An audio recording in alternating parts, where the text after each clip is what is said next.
Imagine the tension of a World Cup final, the crowd holding its breath, and you are stepping up to take the decisive penalty. Instead of a power shot, you gently chip the ball, deceiving the goalkeeper completely. This is the magic of the Panenka penalty.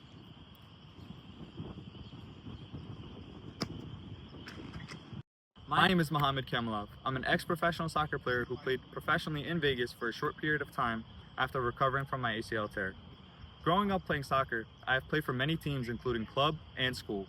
I have been involved in plenty of penalty shootouts and have mastered many different penalty styles, including the Panenka penalty. The Panenka penalty is a skillful and strategic way to take a penalty in soccer, and today I will demonstrate the techniques and mindset necessary to execute this iconic move. This one's for you, Brian.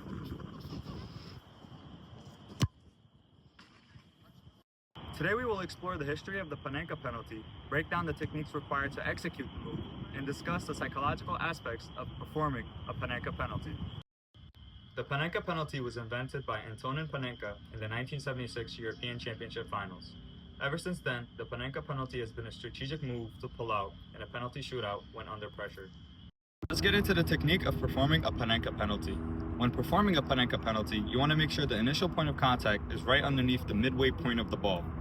You also want to make sure you're not following through the ball after your shot, as this will result in more power and less accuracy.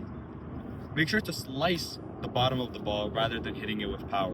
Now let's get into the psychology behind taking a Panenka penalty. The point of the Panenka is to deceive the goalkeeper. The best way to do that is with a strong run-up.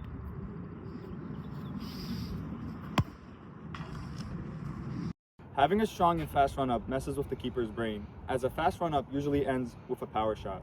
This will force the keeper to make a decision on the side to dive, leaving the center of the goal unattended. This is a bonus clip.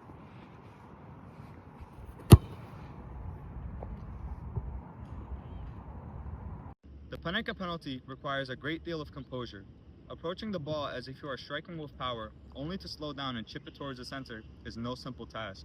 Maintaining composure ensures that the execution is precise, achieving the ideal balance of power and height. In conclusion, the Panenka penalty is a bold and skillful technique that requires precision, confidence, and psychological awareness. From its origins in 1976 to its continued use in high-stake matches, this deceptive move showcases the art of penalty taking. Mastering the Panenka involves not just technical ability, but also the composure to execute it under pressure.